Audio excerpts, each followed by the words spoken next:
Lepo pozdravljeni in dobrodošli vsi, ki ste danes prišli v Rovte, da skupaj z nami obeležite Evropski dan spomina na žrtve totalitarnih in avtoritarnih režimov in 80-letnico konca druge svetovne vojne in genocida nad prebivalci Rovt, ki ga je po končani drugi svetovni vojni izvršila revolucionarna oblast. Posebej pa danes med nami pozdravljam evropsko poslanko gospo Romano Tomc,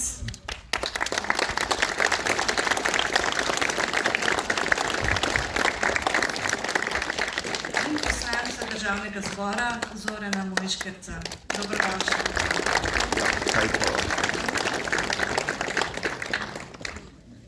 Župnija Rovte je ob začetku vojne 1941 štela okoli 1400 faranov. Polovico od tega, to je 700, je bilo moških. Prebivalcev med 18 in 40 letom je po demografskih zakonih približno tretjina, kar pomeni okoli 230 moških.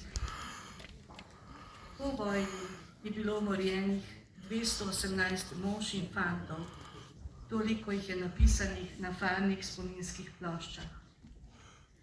Če k temu prištejemo še tiste, ki so padli ali bili pobiti med vojno, je jasno, da so komunisti nad prebivalci Rovt izvršili pravi genocid. Večino, skoraj 85% žrtev, ki jih je povzročila partizanska stran, je bilo umorjenih v povojnih pobojih. Po podatkih, ki jih je zbral in objavil zgodovinar dr. Jože Možina v knjigi Slovenski razkol, je vojna v občini Rovte glede na število prebivalcev leta 1937 vzela več kot 16% prebivalcev. Pretežen del, skoraj 14%, je v občini Rovte pomorila revolucionarna stran. V številkah to pomeni 312 jih je pokončala revolucionarna stran, 9 protirevolucionarna, 46 okupator. Obenem vas zdaj povabim, da si lahko pogledate graf, ki je objavljen v prej omenjeni knjigi dr. Jožeta Možine, kjer je razvidno, kakšna morija je Rovte zajela po končani druge svetovni vojni. In ko po 80 letih potegnemo črto, kje smo zdaj? Niti enega od tega velikega števila po vojni umorjenih Rovtarjev nismo še odkopali. Nihče še ni uradno obsodil teh zločinov. Zločinci so še vedno narodni heroji.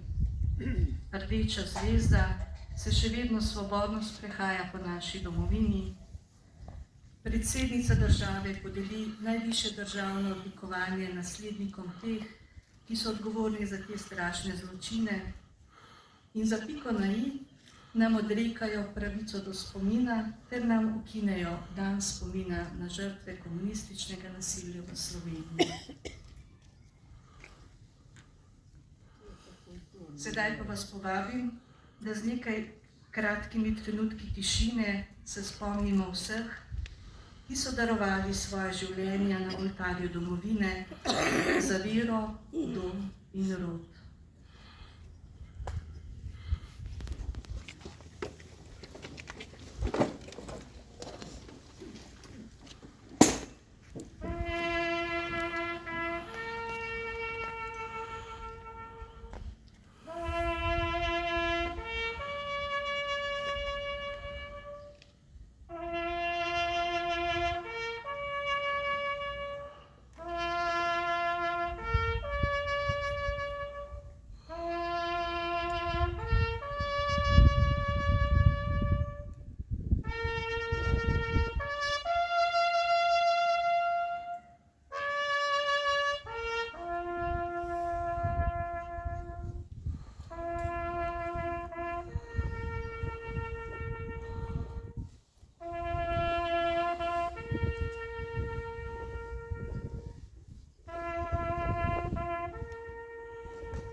Gospod, daj jim večni mir in pokoj.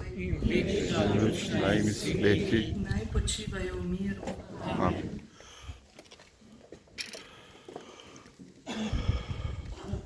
Sedaj pa k mikrofonu vabim našega današnjega slavnostnega govornika, doktorja Janeza Zorca.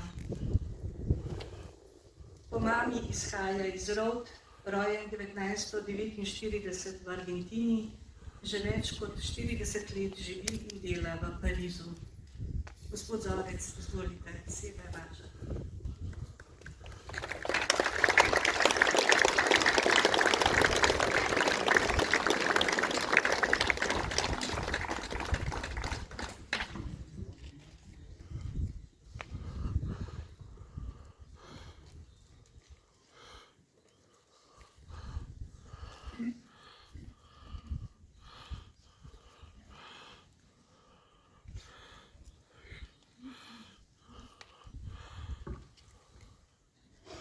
Svobodni Slovenec, prestopi Jordan in pogumno prevzemi odgovornost nad obljubljeno deželo.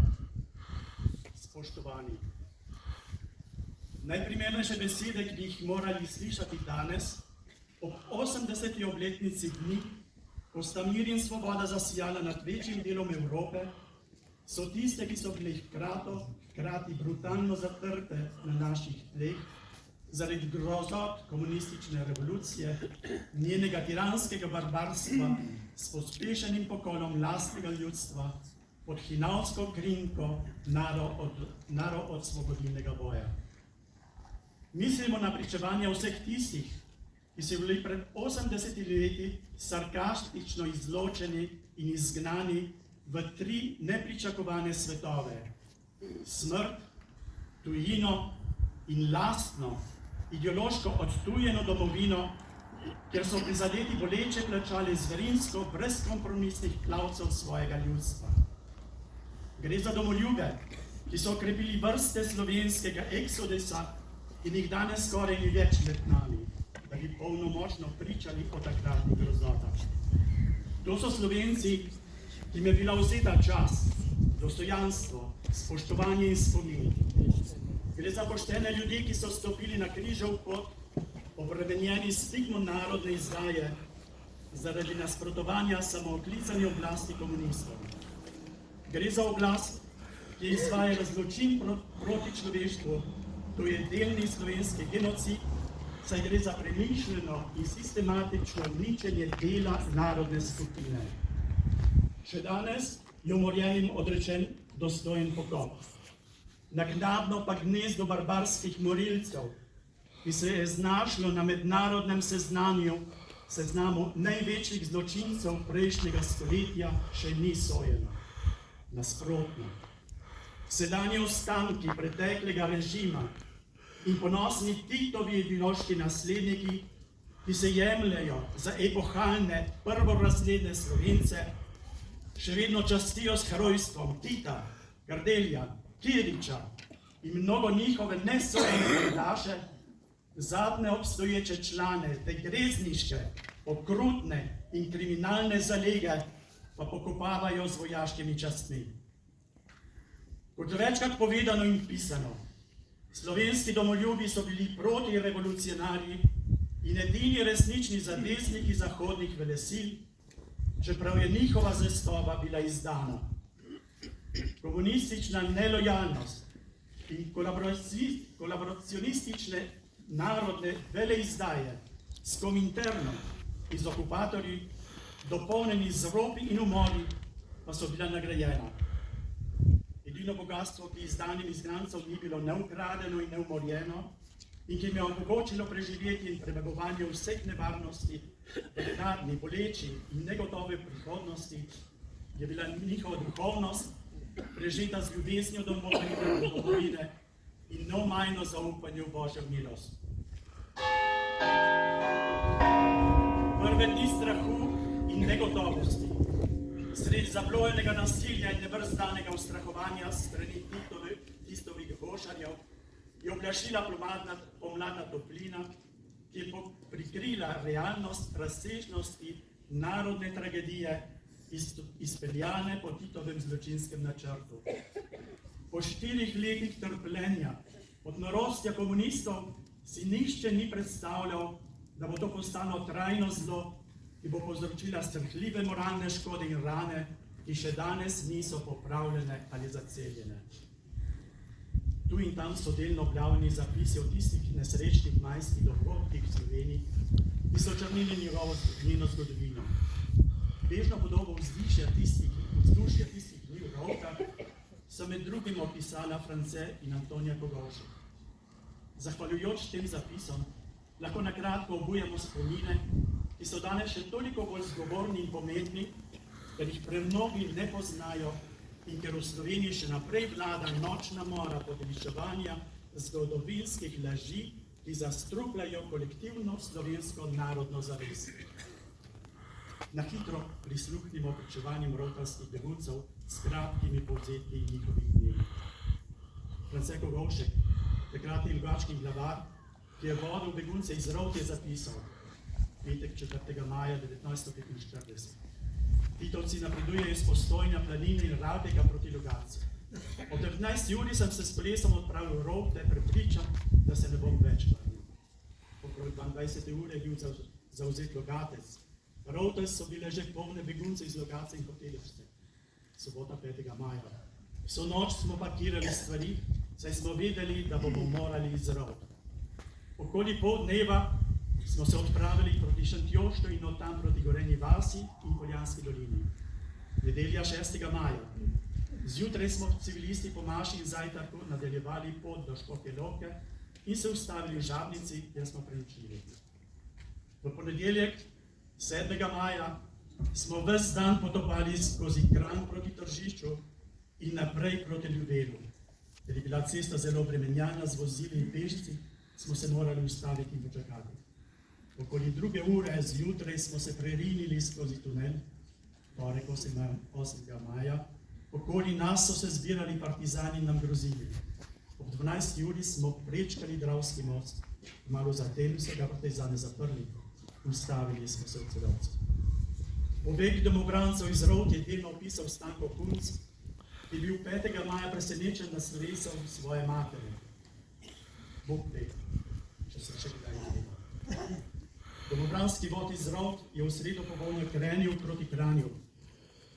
Korakal je vse noč in se ustavil nekaj kilometrov pred Tržičem. Po prihodu v Tržič so začeli pokati partizanske granate. Sobota 12. maja so rovtarski domobranci prišli po Lidel in se od tam usmerili proti Dravi. V nedeljo 13. maja so prečkali most in kmalu prispeli v bližino Vetrinskega polja, kjer so angleški vojaki od njih zahtevali, da položijo orožje, s katerim je bila označena tragična izdaja zaveznikov, ki jih je hinavsko obsodila na smrt. Po 4 letih pisanja Antonija Kogovšek svoj opis bridkega romanja po svetu sklene z vprašanjem. Kakšen smisel ima to pisanje? Kdo bo to bral? Dolge večerje smo spremljali zgodbe naših staršev, ki se v vseh pogledih ujemajo z opisom v nedavno najdenih Antonijevih zvezkih in se tako seznali z njihovim uvodom v begunsko življenje. Neizogibno so se prepletala pričevanja o tragični izdaji zaveznikov in nevarnosti prodaji vseh beguncev v Titove roke. Po vrnitvi celotne slovenske narodne vojske in poleg naših domobrancev tudi velikega števila civilistov, moških, žensk, otrok in starcev se sprva ni vedelo nič. Neprespane noči v zasilnih bivališčih, šotorih, zatočiščih, na prostem, v premestitvah Skroške, Vetrinsko polje, Pegec, Špital, Šentvid, Tuplini, Lichtenstein ali Podanija, v večletna taborišča v Italiji, Monigo, Forli, Servigliano, Senigalija, Bagnoli, Barletta, so se znašli v nenehnem strahu pred komunizmom in v skrbi, da se uredijo dostojno življenje. Begunci so te dneve preživljali v goreči molitvi, organiziranju škol, gimnazije, kulturnih in športnih dejavnostih, ter se tako postopamo zavedali končne resnice svoje begunske usode, kjer je izginila možnost vrnitve v domovino. To zavedanje je krepilo tudi prepričanja, ki so utrjevala slovensko zavest pri beguncih v tujini. Takole piše dr. Tina Debeljak: kljub odprtju svetu na vse strani smo lahko slovenska družina in tako celica nove rasti. V tako slovensko družino nas je spostavila usoda ali po naše Bog in mi nimamo pravice, da se svojevoljno izločimo iz nje brez škode za našo duhovno podobo. Slovenska povezanost se kaže najbolj v duhovnih stvareh, v kulturi, jeziku, duhu in veri. V tem istem navdihu so begunci izkoristili ponujenost svobodo izražanja, da so brez ideoloških ovir predstavili resničen okvir medvojnih in povojnih dogodkov, ter tako prispevali k prvim verodostojnim opisom dela slovenske zgodovine, ki ga nekateri še danes ne prepoznajo ali pa ga namerno izkrivljajo. Samo bolnik ve, kaj trpi. Tako samo begunec ve, kakšno grozo, žalost, ponižanje in razočaranje doživlja. Kako to boli. Danes, torek 5. junija, je prišla vest, da so naše fante postali nazaj v dostop. Kako grdo so jih prevarali. Pravijo, da so domobranci šli z molitve v svet. In niti slutili nismo, da so jih pobili. Če pridemo domov, ne bo več naših fantov. Ta zavest nas teži in muči, zapisuje Antonij Koroš.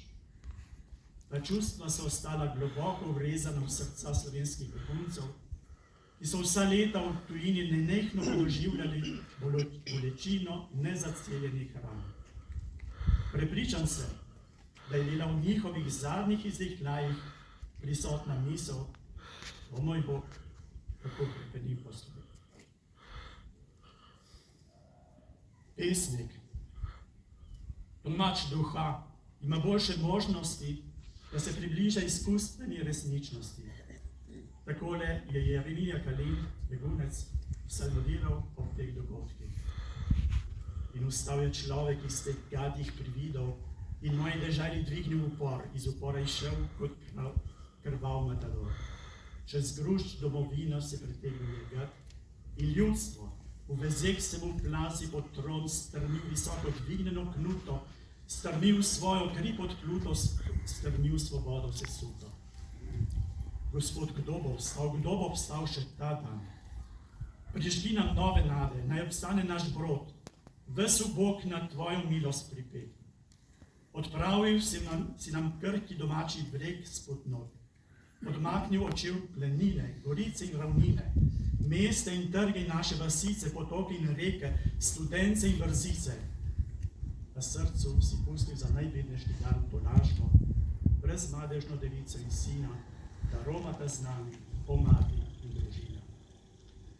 Naše srce je prazno in veliko, osamljeno, ranjeno, strto, razbito. Napolni ga Gospod svojim ognjem nevedno. V tesnem prostoru naj brezmejnost čuti moč tvoje ljubezni in silo zaščite, s katero ravnaš nam našo usodo. Naš glas, glas zanamce, kateri usiljena domovina je svet, je komaj zastrt odmev glasov naših preizkušenih prednikov, ki bi danes bolj kot kadarkoli z gorečimi grli kričali proti ideološkim iluzijam, žal še večjih domoljubov, ki so v nas vlili ponos biti Slovenec in katerim sledi že tretja generacija uspešnikov in marljivih gojiteljev ljubezni do Slovenije, ki svetu strežejo ucepljeno žlahtnost slovenskega duha. Številu svetovno znanih umetnikov, pevcev, profesorjev, katoliških misionarjev, znanstvenikov, zdravnikov, filozofov, pravnikov, inženirjev, politikov, uspešnih podjetnikov, poslovnežev in športnikov, jih je doslej dala slovenska begunska diaspora, sledijo znameniti umetniki slovenske besede in kar 3 kardinali, številni škofi in duhovniki katoliške cerkve, ki dokazujejo njeno duhovno moč in trdnost zaupanja v Božje usmiljenje. To so svojci žrtev Titovega grozodejstva, na katere je današnja slovenska zakonodaja s histerično vnemo radikalnih levičarskih fanatikov, še vedno pečati stigmo velezaje, žrtvom nasilja, pa prepoveduje spomin in spoštljiv pokop. Kristus, naš kronani kralj, podaj nam roke vpijoče spet meč, razveljen s tvojim žarjem, da planemo z besedo kot z viharjem domov v sit tvoje vekovite slave, v zaton rdečega zvezdnega blišča, slovijo kralj, na naših prošenj, ljudstvo, pridi k nam tvoje kraljestvo.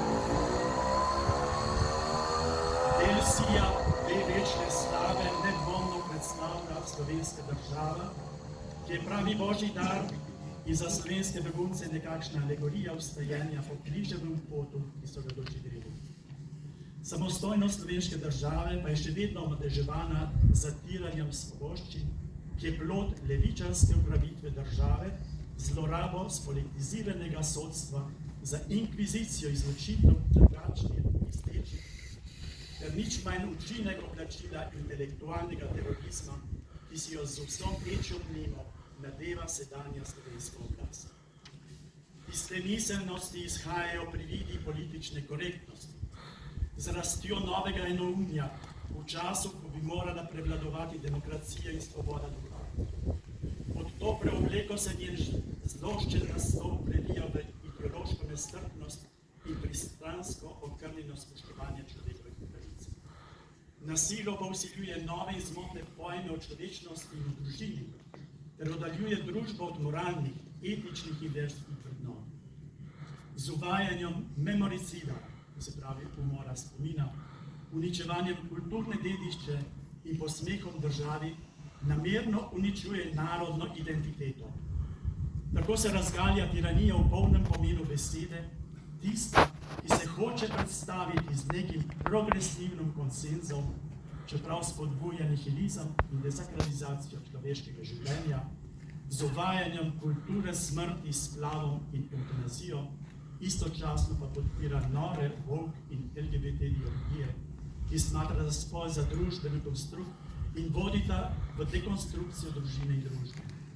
Gre za prakso, ki se identificira s totalitarno levico, z njenim monopolom nad javno razpravo in sistematičnim prepovedovanjem tistih, ki se ne pokoravajo njenih lajn, propagandnih sloganov, lažem in zavajanjem, medtem ko se ljudje pred 80 leti, polni zdrave pameti, v imenu domoljubja, globoke vere v Boga in strmno zakorenjenim konceptom demokracije, uprli nasilju treh istokrvnih, še več, monozigotnih trojč socialističnih vseh 20. stoletja, fašizem, nacizem in komunizem. Kakšno presenečenje bi morali prestajati begunci, ki danes prihajajo v Slovenijo, ker bi jih domovina sprejela z oblastjo, ki ustvarja razredne nasprotnike, politični razkol in s tem izključevanje in sovraštvo. Z neskladjem med ukinitvijo demografskega inštituta in ravnodušnem dopuščanjem množične etnične zamenjave prebivalstva, z ilegalnimi imigranti, kar ustvarja večkulturno in večvrstni družbeni razkol, kar pomeni večkonfliktno družbo, ter vodi v zaton slovensko identiteto. S prevlado anahronične ideologije nad realnostjo, ki opravičuje lažno obravnavanje zgodovine v službi politike, s podporo anarcho-komunističnemu početju nekaterih nevladnih organizacij, z levičarsko elito in globoke države, današnja prava slovenska leviatana, ki uničujeta Slovenijo in jo spreminjata v mafijsko državo, z obnašanjem sodniške kaste v službi izrojene levice, ki ustvarja brezpravno državo in odseplja nezaupanje pravosodnemu državnemu organu, trenutno najslabšemu v Evropi, žalostnemu uresničevanju distopije, ki je slovenski državi povzročila vse splošni nered in zastoj. V vrhuncu razočarani pa se uvrščajo ukinitev muzeja osamosvojitve, prepoved dneva spomina na žrtve komunizma in v nebo vpijoča vzdržana zamuda pri pokopu teh žrtev, ter nadvse perverzna uvedba zakona o javnem redu in miru, Moj oče, ki je bil priča pogajanjem med Nemci in slovenskimi komunisti o medsebojnem nenapadanju in pridobivanju nemškega orožja in ki je zapisal: moj ponos je, da sem bil domobranec. Bi te ukrepe proti zdravi pameti, ki zvenijo kot prave psovke proti slovenskemu narodu in države, zagotovo danes ne mogel prenesti.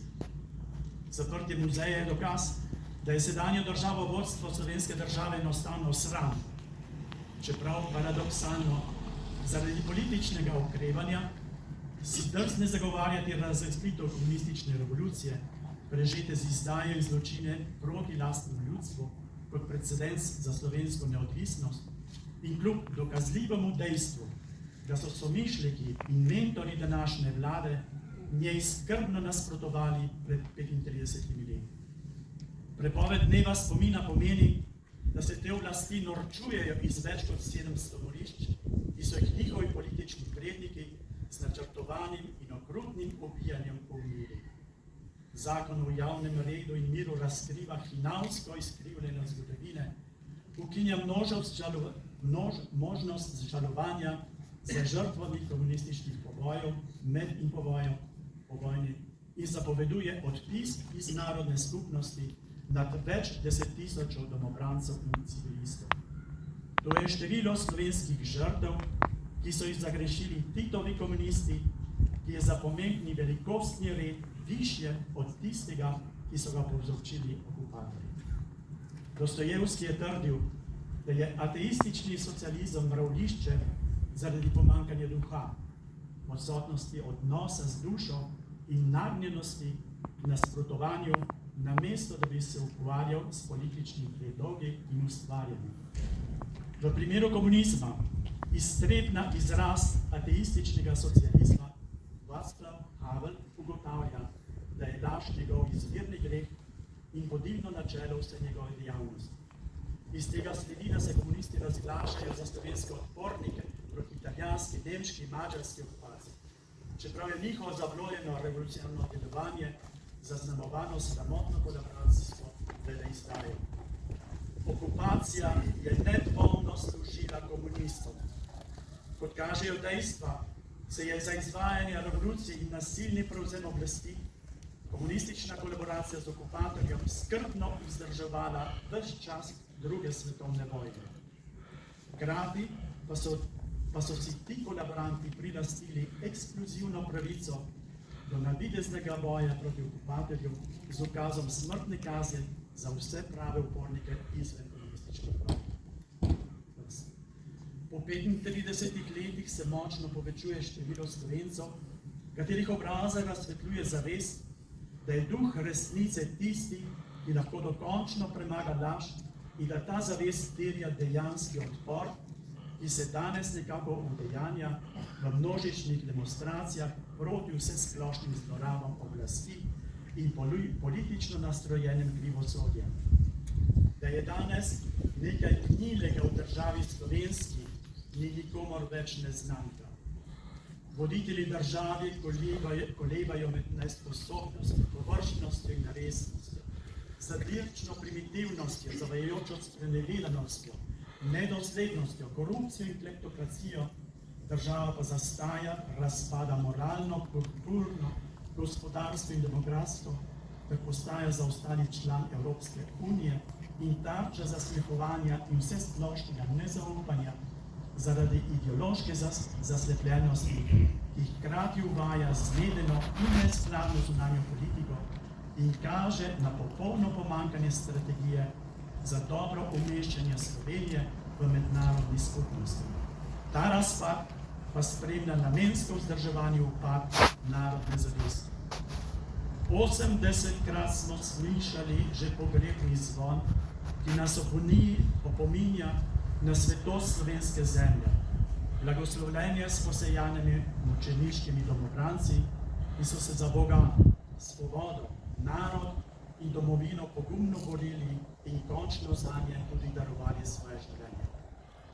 80 let pa se na ta dan odgovarja z mlačno, neodločno, strahopetno, pseudodiplomatsko držo, ki se ne drzne hinavskim uzurpatorjem države ostro predstaviti pravične in neovrgljive zahteve, da država izvede presečno dejanje civilizacije s spoštljivim pokopom naših očetov, mož, bratov, sester, sorodnikov in znancev slovenskega porekla.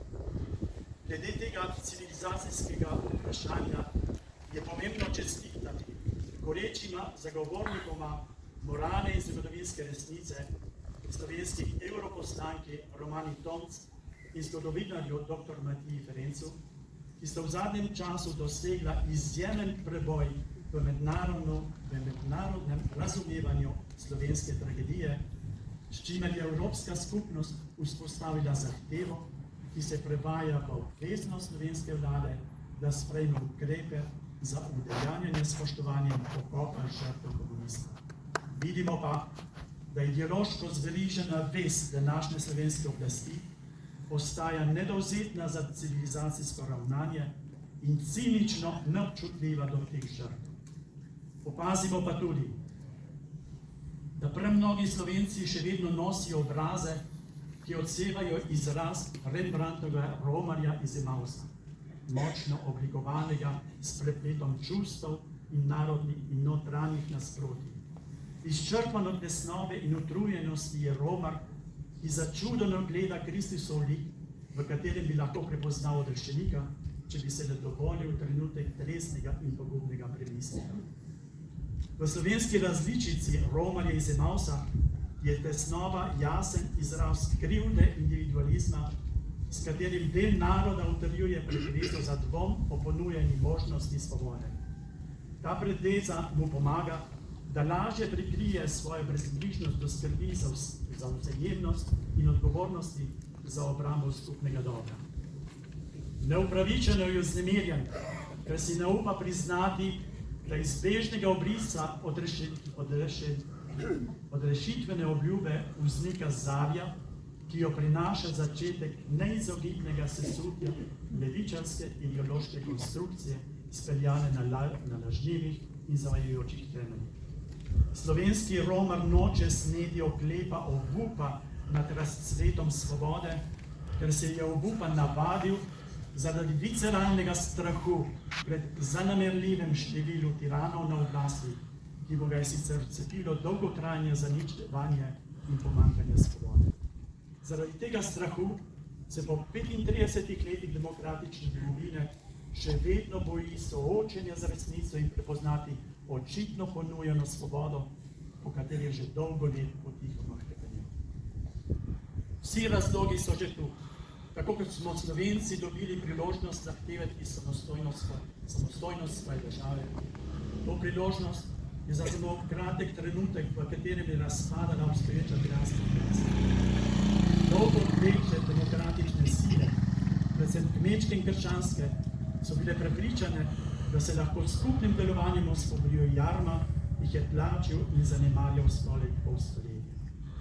Kot v svetopisemskih časih se po skoraj 40 letih poraja novo obdobje, v katerem se lahko zatirani Slovenec končno prebudi iz vrtoglavega obupa in svoje zastarano mračno, postno obličje brez veliko noči, veliko papež Frančišek, spremenil svetljočo podobo nekoga, ki je zavedno zavrgel pasti ideološkega obskurantizma v nazadnjaških levičarskih mrtvilih, da prestopi Jordan in pogumno prevzame odgovornost nad odličjo deželo. Napočil je dan, ko je resnica začela uveljavljati svojo premoč nad skrojem skorumpiranega in današnjega škodljivega, družbeno plenilnega pristranskega režima. To je trenutek, ko se slovenskemu popotniku z Emausa ponuja priložnost, da zavestno in pogumno podpre upravičen in okrepljen zagon zahtev po spoštovanju resnice, pravičnosti, svobode duha in svobode izražanja. Čeprav za nestrpneže ta svoboda trenutno velja za sovražni govor. Ter s svojim odgovornim in zahtevnim glasom končno omogoči spremembo sedanje pokvarjene, neučinkovite, izmedene slovenske levičarske elite, čigar prvinska vnema je pogoltnost po oblasti za služenje interesom ideološkemu primitivizmu in dokaj perverznemu levičarskemu kapitalizmu, ki deluje v škodo skupnega dobra. Svoboda in neodvisna država lahko doseže trajnostno prihodnost le na temeljih mirnega in spoštljivega sožitja duhov. V sedanjem prehodnem obdobju, ki ga zasnuje očiten razpad moči preživele ideologije, postaja vprašanje slovenske sprave pereče. Sprava zahteva gradnjo mostov, prek katerih se lahko vsa prepričanja združijo za iskreno priznanje zgodovinskih resnic med drugo svetovno vojno in po njej. Treba se je pošteno soočiti z bolečimi dejstvi in spoštljivo priznati povoj in trpljenje, ki jih je revolucija programsko povzročila. Vprašanje je, koliko je verjetno, da bo naziv Osvobodilne fronte danes prepoznan kot oznaka za revolucionarni pohled po nasilnem prevzemu oblasti s barbarskim pobojem sodržavljanov. Koliko je danes v Sloveniji priložnosti za spoznanje, da je vzdrževanje mitov in proslav brez zgodovinske podlage v resnici namerno prikrivanje okrutosti zlodejstva komunistične revolucije. V kolikšni meri je danes dovolj močna težnja po demokratični poti za pridobitev znatnega omejevanja političnih nazadnjaških skrajnih vplivov, za katerim ni mesta v legitimni demokraciji, čeprav v Sloveniji še vedno uživajo nezaslišane visoke družbene in politične privilegije. V kolikšni meri je danes precejšnje število državljanov pripravljeno priznati dejstvo, da je prepoznavanje slovenske resnice in pravzaprav poveličevanje zdravega duha. V kolikšni meri smo pripravljeni priznati, da je sprava slab ljubezni povezana z globokim dejanjem pisanja. Jaz, ki sem krst in kri in duh, beseda, poslanje in večno kraljevanje, svoj prst polagam na telovanje, oprane od vode in krvi. Ganile so moj sluh in odmaknil sem mojo jezo, z ljubezni mojo novo zavezo nagnem nad vas. Ta kost mojemu prestolu med vami podstal, ta kost moji roki žezlo slav, ta kost mojemu glasu piščal. Naj skozi v vaših zemskih stisk bolečino buči moj duh kot velikonočna struja, ki Golgoto stresa in mrtvece obuja, in sleherno srce in vso domovino naj požene iz jokov v moj zmagoslavni vrisk. Aleluja!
Sedaj pa tule na tale plato ponovno vabim našega današnjega glavnega govornika, dr. Janeza Zorca, ki se mu želim res iskreno zahvaliti za izjemen govor. On je namreč posebej priletel iz Pariza prav za današnjo slovesnost in vam želim izročiti eno skromno darilo.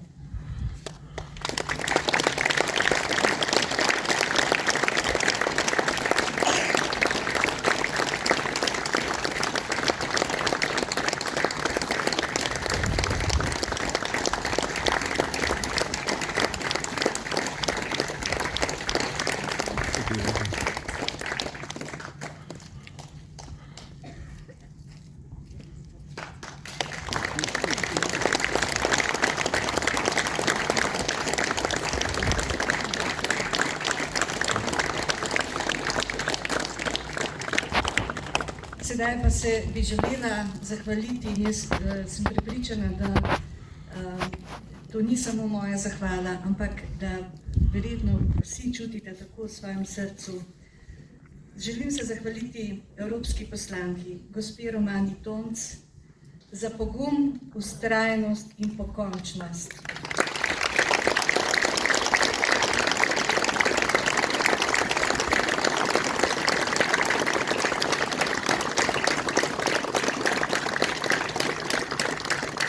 Da je dala pobudo za peticijo in uspela 8. julija letos doseči sprejetje resolucije Evropskega parlamenta o ohranjanju spomina na žrtve povojnega komunističnega obdobja v Sloveniji. S tem je bilo pred Evropo obelodanjeno, kako naša trenutno vladajoča leva politična sfera ignorira in onemogoča naša prizadevanja za ohranjanje spomina na zločine totalitarizmov, ovira odkrivanje, izkop žrtev, predvsem pa onemogoča pokop žrtev ter zamegljuje resnico, brez katere sprava ni mogoča. Če pa bi želeli še malo bolj podrobno zvedeti, kaj vse je bilo potrebno za sprejetje te resolucije, vas povabim, da greste v arhiv Radio Ognjišče, kjer je bila preteklo sredo podaja Pogovor o in kjer boste zvedeli res vse podrobnosti, kaj se je dogajalo v Evropi. Sedaj pa vas, gospa Romana Tomc, vabim tule k meni na plato, da tudi vam izročimo eno simbolično darilo.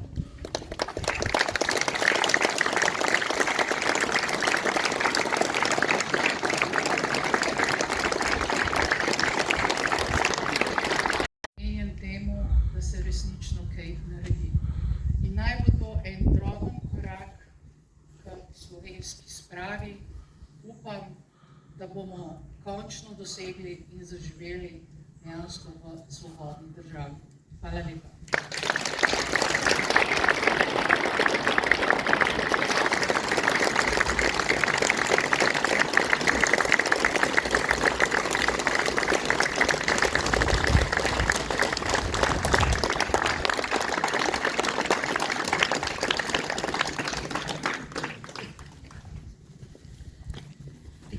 Naše današnje spominske slovesnosti pa še nekaj obvestil. Pred nekaj meseci je šla knjiga z naslovom 30 Selške doline. V njej avtorica Marija Gasser opisuje vojno in povojno rušenje sakralne kulturne dediščine v Selški dolini. Porušenje iznova pozidava 10 cerkva. Knjiga, ki je tudi po oblikovni plati zelo bogata in prinaša tudi zelo bogato slikovno gradivo, je na voljo pri našem predajalcu Marjanu, tamle je lahko dobite. Potem tisti, ki še nimate, so na voljo še obe knjigi naše rojakinje Marije Mojce Treven, ki opisuje vojno in povojno trpljenje družin na svetih treh kraljih in v Goropekah, in tudi zadnjo številko Zaveze dobite pri Marjanu. Po spominski slovesnosti ste vsi povabljeni, da se še nekaj zadržite, da popijete kakšen kozarček pijače in kakšen skromen prigrizek smo tudi pripravili, tako da ste vsi povabljeni, da se zadržite tule pred cerkvijo. Za današnjo slovesnost smo dali tudi natisniti podobice, kjer je fotografija spomenika na Hrastniškem hribu, se pravi tam, kjer je zadnje počivališče rotarskih domobrancev. Na zadnji strani je tudi molitev, tako da vas povabim, da kdaj tudi zmolite kaj in da se verjetno naši priprašniki nas bodo slišali, upamo, da nas bodo slišali. Te podobice so tudi pri Marjanu, pa tudi v cerkvi so, pa še kdo jih je tako vam v roke da. Zahvalim se vsem tistim, ki ste prispevali k današnjemu prazniku. Našemu glavnemu današnjemu govorniku, še enkrat, gospod Janez Zorec, lepa vam hvala za vaš govor. Našemu glavnemu današnjemu govorniku v cerkvi, gospodu Andreju, župniku v Ihanu, potem pevcem iz Logatca, Logatskemu kvartetu in vsem, res vsem, ki ste kakorkoli še prispevali današnji spominski slovesnosti. Zaključujem z mislijo iz knjige 30 Selške doline, misel Gustava Mahlerja. Ohranjanje spomina ni ohranjanje preteklosti, ampak prihodnost. In zaključujemo tako kot ponavadi s pesmijo Moja domovina.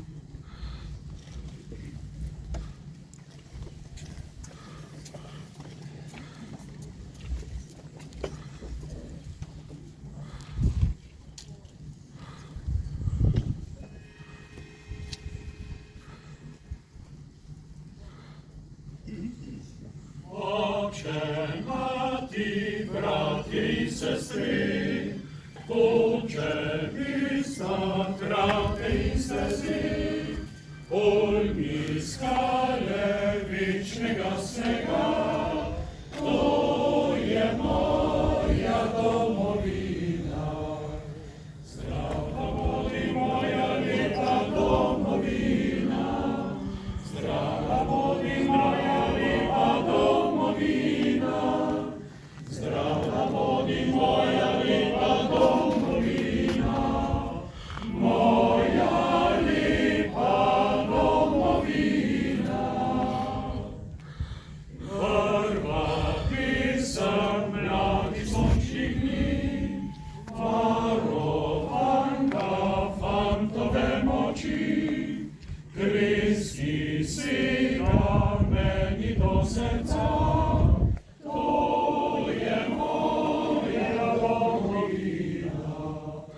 Zdrawa bądź moja lipa domowina.